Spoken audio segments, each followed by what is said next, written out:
everyone, Ivy League Gaming here, and today we're playing Raid Shadow Legends, and we are back finally doing another Champion Spotlight. Woohoo! Took me long enough, right? So far I've done a couple epics I haven't seen in the past. I did videos for Loria from Dark Elves, and I did Ragnar Goldgleam from the Dwarf faction now. Those are a little bit older, but they're still pretty relevant. I had Ragnar when he was, well, my clutch in Faction Wars, but of course there's since been some amazing dwarves like Brogni that changed that game up a bit. But anyway, there's a reason that I love them, and if you're interested in checking out those spotlights, just search them quick in my YouTube. They're a little bit farther back, but they're a fun watch. So let's get into this one. We are talking Deacon Armstrong today. So he is fantastic, and you're just seeing like, you see Deacon in a stun set? You might be a little confused by that, but I promise you there's good reason for it. So my Deacon has some level 12 gear on, as you can see right now. He actually has some strange gear. I do need to point out that his stats are weird for a reason. He is wearing crit damage gloves for a reason. And I probably shouldn't even have an HP chest on him. I need to get his speed up higher as well. Actually, his speed was just right for what I was using him for. That's right. But I was using him for Dark Fae. And in Dark Fae, you have to fight yourself. And my Deacon was too strong.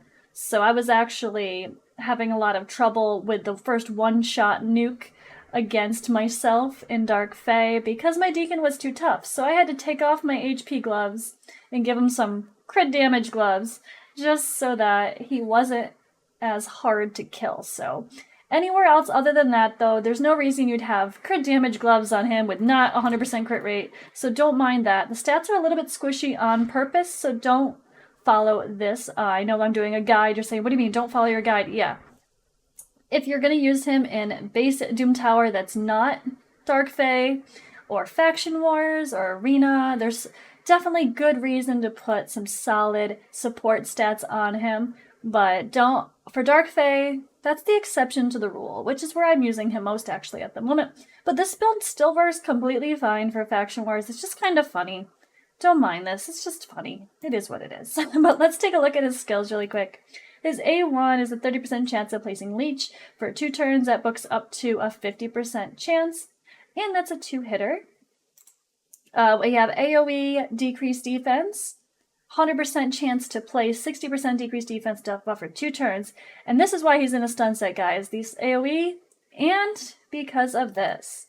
So fills the turn meter of all allies by 15% and decreases the turn meter of all enemies by 15%, like a baby Lysandra, and then grants an extra turn. So because of this turn meter manipulation, increasing yours and decreasing the enemy, he comes back to this AoE quite often. It makes him a really, really great option for your decreased defense role if you're looking for someone in Faction Wars, for Arena, and just he's such a great champion. He also has a speed in all battles aura of 19%. So because I am using him in a stun set, I actually do have him in Fearsome Presence to have an extra chance to place the stun, but that's where I personally found him most useful. When you're working through Doom Tower waves, he can be helpful.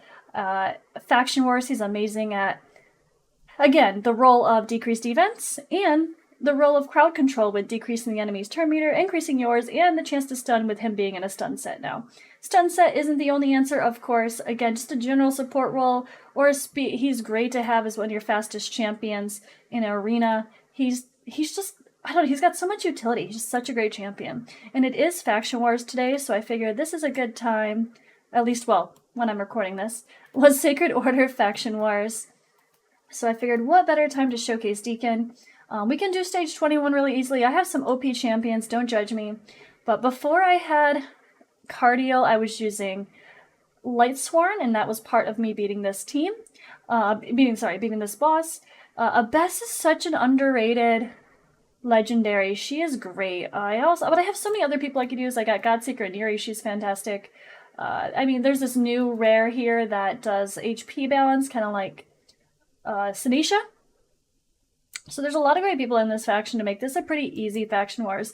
But Deacon is just so, so good. But I think I'm going to use Cardiel anyway. That's not the point. We're just going to showcase Deacon. Cardiel makes everything easy clap, not going to lie. But we're going to show Deacon. So let's go slower here. He increases their 2-meter, decreases theirs, and places decreased defense. Now there's some negative affinities here. This is not the best start, right? Negative affinities, it's what happens. Weak hits, they don't land. Decreasing the turn meter as A1 because of my masteries, that's what happened there. I should have him the fastest. There we go, boom. Turn meter, manipulation, and decreased defense on everyone. A Bess is also helpful for that too. I got double the decreased defense happening in this team, so it's a really reliable team, except Paragon. Oh god, guys, kill Paragon, please.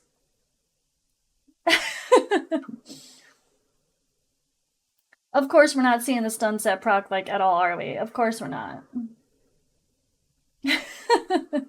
Astralon will, though, right? Oh gosh. There we go, and we did get a stun there. But it's such a good build for him, and it's so good for Dark Fae. I do have to point out that I have a video on using him with Dark Fae. It's not a 100%, it's not even close to a 100% auto team, but it can auto. It's one of those, you just let it fail a bunch of times and eventually you finish it kind of teams. Unfortunately, I do have a video on him where I'm using Deacon as the main focus. He's the fastest champion on that team. You need to make sure that his ability is cycled and ready to go for when you get to the boss. But yeah, I mean, he's just so good. I love Deacon. I want to point out, let's see. Let me go back to him here. I do want to mention quick with my masteries, guys. If you aren't using Deacon in a stun set, don't do this. This is because he's in a stun set. For general utility, if you're using him against bosses, going down to War Master is a good idea. If you're using him, I mean, you can make him hit hard, why the hell not? If you want to use him that way, you can, of course, do like more traditional nuker type build as well. But behind me here, War Master is going to be probably your best option if you're using him against a lot of bosses. Again, the exception being, I don't really need him to be the one that's hitting hard for something like Dark Fae, because the idea is that other people are doing the damage. He's just coming in with that A3 right away to make sure that the enemies don't go. But I found I had a lot of fun, found a lot of usefulness in this idea of having Deacon in a stun set. So it's something that you may not have seen very much, but I know I've gotten good feedback on him in this role, and it's fun. It's a great champion, and again, don't just come in here and copy my stats, because this is oddball for a reason.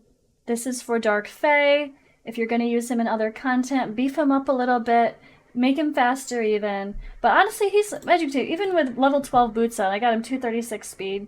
So he's pretty good for most content I need him for. If I was going to be using him in Doom Tower waves, for general wave clearing for the other levels besides the bosses, I would be definitely increasing these speed boots. I probably should anyway, because I could always swap something else out. But yeah, don't sleep on Deacon, guys. If you get him, especially early on, he can be a game-changing champion. He can be useful in pretty much every part of the game. I would say Clan Boss might be a little bit weird because of his turn meter boost, but of course Deadwood Jedi's calculator does account for that, although he does do decreased defense and leech, so as long as you're using the calculator, cool. If not, this will throw some things off, so just make sure you're paying attention to how this affects your runs and your speed tune. But he can be used in pretty much every part of the game, so don't sleep on Deacon Armstrong. One of my favorite epics for sure.